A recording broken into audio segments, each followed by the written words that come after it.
আসসালামু আলাইকুম। আমরা আজকে প্রাথমিক বিজ্ঞান ৩য় শ্রেণীর ১ম অধ্যায় থেকে পড়ব সংক্ষিপ্ত প্রশ্ন উত্তর। আমাদের ১ম অধ্যায় হলো উদ্ভিদ পরিচিতি। উদ্ভিদ পরিচিতি থেকে আমরা সংক্ষিপ্ত প্রশ্ন নিয়ে আলোচনা করব।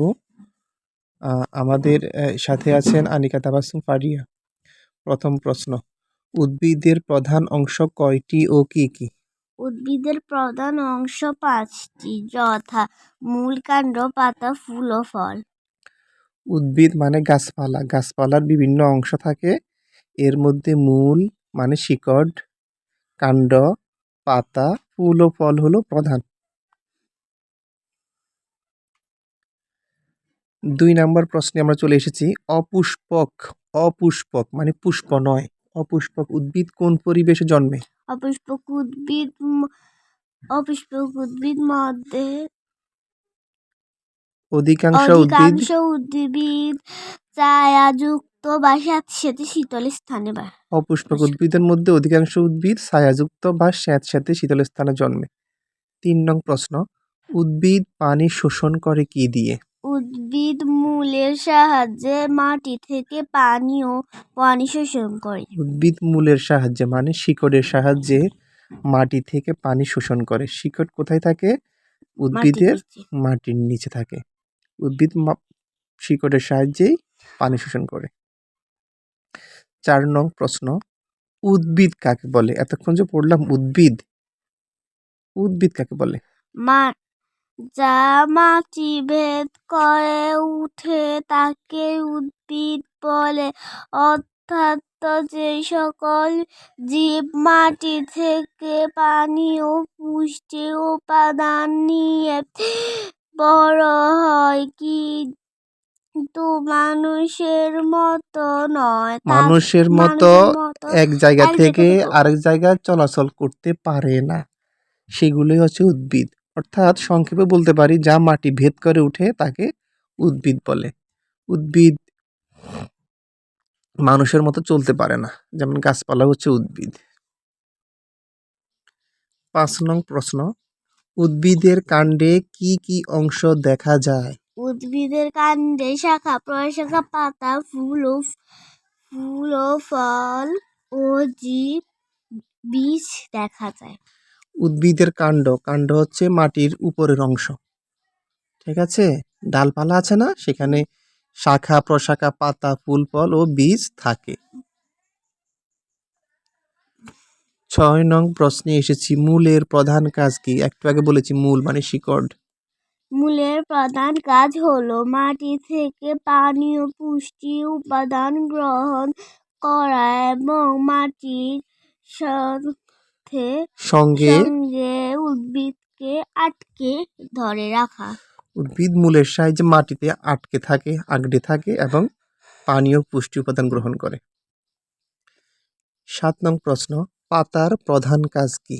পাতার প্রধান কাজ হলো সূর্য থেকে আলো শক্তি গ্রহণ করে খাদ্য তৈরি করা এবং বায়ু গ্রহণ ও ত্যাগ করতে সাহায্য করে।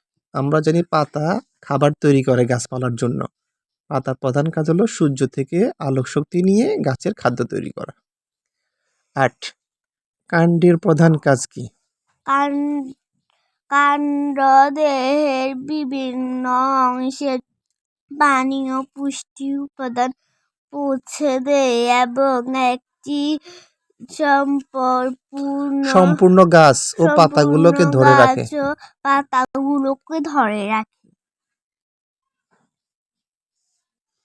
পরের প্রশ্ন, ৯ নং প্রশ্ন, উদ্ভিদের মূলের কাজ কি? বারবার পড়তেছি আমরা, উদ্ভিদের মূলের কাজ কি? উদ্ভিদের মূল বা শিকড় সাধারণত মাটির নিচে থাকে। মূল গাছকে মাটিতে আটকে রাখতে ও মাটির উপরের দিক সোজা করে রাখতে সাহায্য করে। মূল মানে হচ্ছে শিকড়, বারবার আমরা পড়তেছি। পরের প্রশ্ন, উদ্ভিদের বেঁচে থাকার জন্য কোন অংশের গুরুত্ব বেশি? উদ্ভিদের বেঁচে থাকার জন্য মূলের গুরুত্ব সবচেয়ে বেশি, কারণ উদ্ভিদ মাটি থেকে মূলের সাহায্যে পানি ও পুষ্টি উপাদান গ্রহণ করে। এই পানি ও পুষ্টি উপাদান ব্যবহার করেই উদ্ভিদ বেঁচে থাকে। আমরা যদি গাছের শিকড় উঠিয়ে ফেলি গাছ মারা যায়। কেমন? গুল্ম জাতীয় উদ্ভিদ কাকে বলে?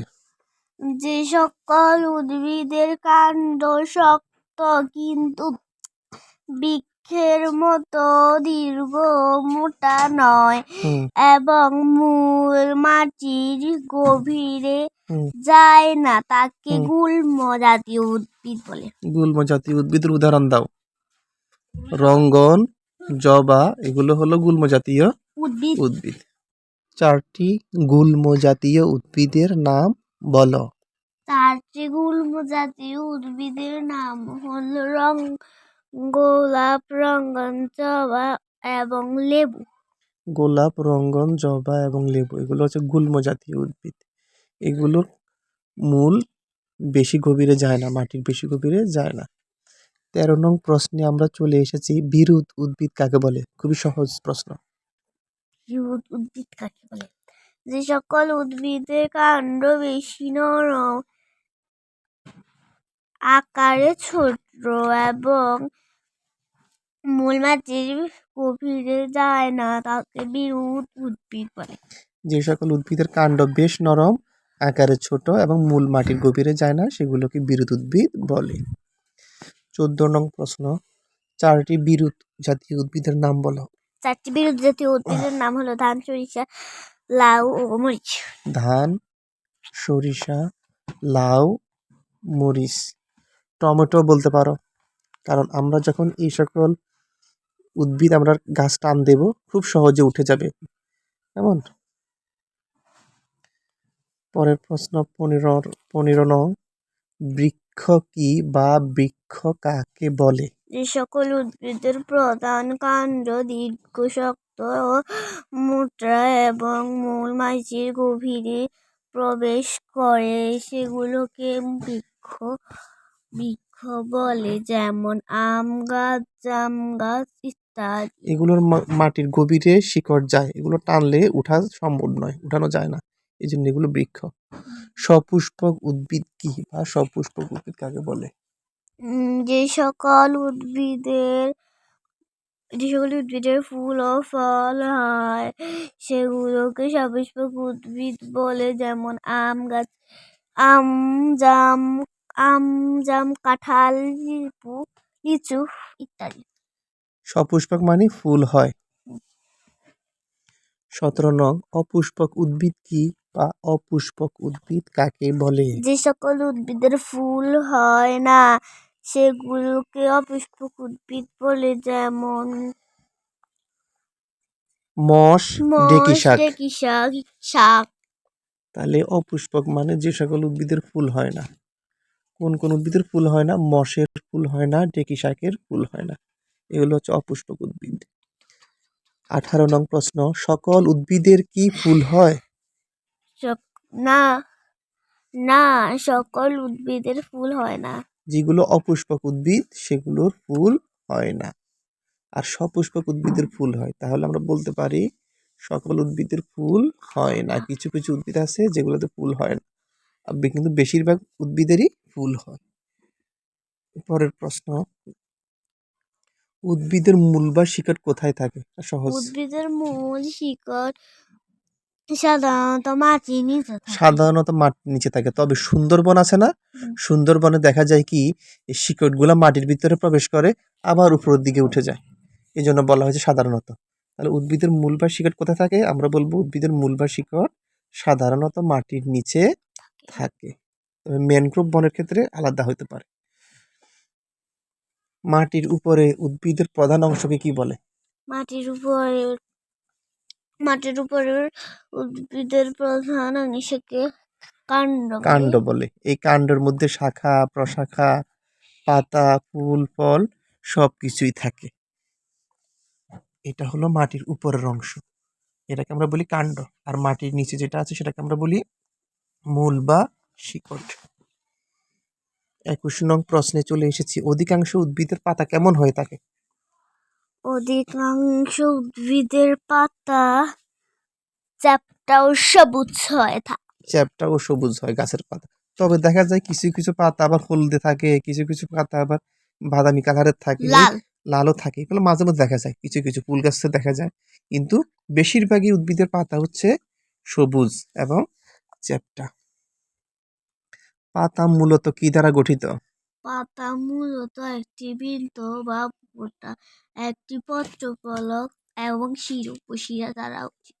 পাতার মধ্যে খেয়াল করলে, আমরা ভালো করে খেয়াল করলে দেখব পাতার মধ্যে অনেকগুলো শিরা উপশিরা আছে, কেমন একটা বৃন্ত বা ভোঁটা থাকে। তাহলে আমরা বলতে পারি পাতা মূলত একটি বৃন্ত বা ভোঁটা, একটি পত্রফলক এবং শিরা উপশিরা দ্বারা গঠিত। 23 নং প্রশ্ন, ফুল কি বা ফুল কাকে বলে? ফুল উদ্ভিদের বিশেষ ধরনের অংশ যা সাধারণত রঙিন হয়। আমরা জানি ফুল হচ্ছে উদ্ভিদের একটা বিশেষ ধরনের অংশ যা সাধারণত রঙিন হয়। ফুল বিভিন্ন রঙের হয়। সব ফুলের রং কিন্তু একরকম হয় না, কোনোটা লাল হয়, কোনোটা সাদা হয়, কেমন? আচ্ছা, সব উদ্ভিদের কি ফুল থাকে? না, সব উদ্ভিদের ফুল থাকে না। সব উদ্ভিদের ফুল থাকে না, এজন্য অপুষ্পক উদ্ভিদ বলি আমরা, কিছু সপুষ্পক উদ্ভিদ বলি আমরা। অপুষ্পক উদ্ভিদ হলো মশ, ডেকি শাক ইত্যাদি। আর ফল কি বা ফল কাকে বলে? ফল খেতে আমরা পছন্দ করি। ফল উদ্ভিদের বিশেষ ধরনের অংশ যাতে বীজ থাকে, যেমন আম একটি ফল। ফল আমরা খেতে পছন্দ করি, উদ্ভিদের ওই যে ফুল থেকে আস্তে আস্তে ফল হয়, ফলের ভিতরে থাকে বীজ বা আটি। যেমন আম, আম খাওয়ার পর আমরা একটা আটি পাই, কেমন? ওটা হলো বীজ। উদ্ভিদ কিভাবে তার মৌলিক চাহিদা পূরণ করে? উদ্ভিদ তার দেহের বিভিন্ন অংশ ব্যবহার করে নিজের মৌলিক চাহিদাগুলো, চাহিদাগুলো পূরণ। যেমন পাতা ব্যবহার করে উদ্ভিদ তার খাবার তৈরি করে, মূলের সাহায্যে উদ্ভিদ পানি এবং পুষ্টি উপাদান গ্রহণ করে, ঠিক আছে? এভাবে উদ্ভিদ তার বিভিন্ন অংশ দিয়ে তার চাহিদাগুলো পূরণ করে। 27 নং প্রশ্ন, উদ্ভিদ মূলের সাহায্যে কি করে? উদ্ভিদ মূলের সাহায্যে মাটি থেকে পানি ও পুষ্টি উপাদান শোষণ গ্রহণ করে। উদ্ভিদ মূল বা শিকড়ের সাহায্যে মাটি থেকে পানি ও পুষ্টি উপাদান সংগ্রহ করে থাকে। আমরা এতক্ষণ পড়েছি মূল মানে হচ্ছে শিকড়, আর মূল গাছকে মাটির সাথে আটকে বা আগড়ে ধরে রাখতে সাহায্য করে। 28 নম্বর প্রশ্ন আমরা চলে এসেছি, বিরুৎ উদ্ভিদের মূল মাটির কোন স্তরে থাকে? বিরুৎ উদ্ভিদের মূল বা শিকড় মাটির উপরের স্তরে থাকে, স্থলে থাকে। কারণ বিরুৎ উদ্ভিদ মরিচ, টমেটো এগুলার মূল বেশি নিচে যায় না, শিকড় বেশি নিচে যায় না, এগুলো মাটির উপরের অংশেই থাকে, প্রায় হালকা একটু মাটির নিচে থাকে। এরপর আমরা টান দিলে এগুলা গাছগুলো সহজেই উঠে যায়। পরের প্রশ্ন চলে এসেছি আমরা 29 নাম্বার, কোন উদ্ভিদ গুল্ম উদ্ভিদের চেয়ে আকারে ছোট হয়? বিরুৎ উদ্ভিদ গুল্ম উদ্ভিদের চেয়ে আকারে ছোট হয়। আমরা জানি বৃক্ষ হচ্ছে সবাই চেয়ে বড়, তারপরে হচ্ছে গুল্ম, তারপরে সবাই ছোট হচ্ছে বিরুৎ। তাহলে কোন উদ্ভিদের গুল্ম উদ্ভিদের চেয়ে ছোট? বিরুৎ উদ্ভিদ। এখন যদি বলি কোন উদ্ভিদ বৃক্ষের চেয়ে ছোট? কোন উদ্ভিদ বৃক্ষের চেয়ে ছোট? গুল্ম। 30 নম্বর প্রশ্ন চলে এসেছি, মোট উদ্ভিদের মধ্যে প্রায় কত শতাংশ উদ্ভিদে ফুল হয়?